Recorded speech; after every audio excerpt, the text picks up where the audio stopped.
Venetian Vespers by John Banville, published by Favour Books, and this is a novel that takes place at the turn of the 20th century. It is wonderfully evocative of Venice, and I took it to Venice and did a bit of book staging with it, and really enjoyed reading it there, because Venice in itself is very much a character. And you get a real sense of the swirling mists, the wonderful dark alleys, and just a sense of that slightly otherworldliness that the city so often has.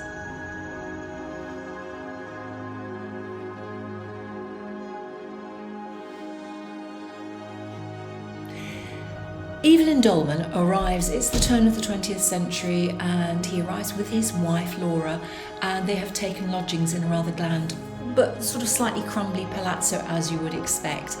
And on the first evening there, and they have known each other for some time, but it's not a marriage made in heaven, because Laura doesn't seem to find him attractive in certain ways, and theirs is a very chaste sort of marriage. They're on honeymoon, but basically they're in Venice because that's where she wanted to go. And on the first evening there is a frustration that overtakes him. There is an incident, there is a trigger warning with the incident, and he leaves the lodgings for the evening and goes out in search of a drink. He lands up on a pub just off St Mark's Square, and he indulges in some grappa with some newly found friends. Now, they seem to be a sibling couple, and the man claims that he knows Evelyn from school, a couple of years below him, but he's very clear, and he drops in a few clues. But Evelyn is thinking, I'm not sure I actually know this man. He is, however, taken with Cheska, his sister, and it's just like he falls in love on the spot.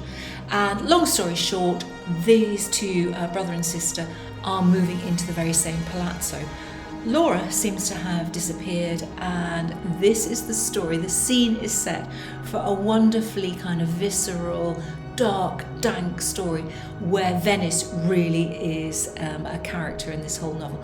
I really enjoyed reading this in the city because it kind of gave me a different perspective, echoed things I was experiencing myself, with the weather, the feel of the place, and it was just a really good book to pick up and take with me to Venice. So Venetian Vespers by John Banville is a really good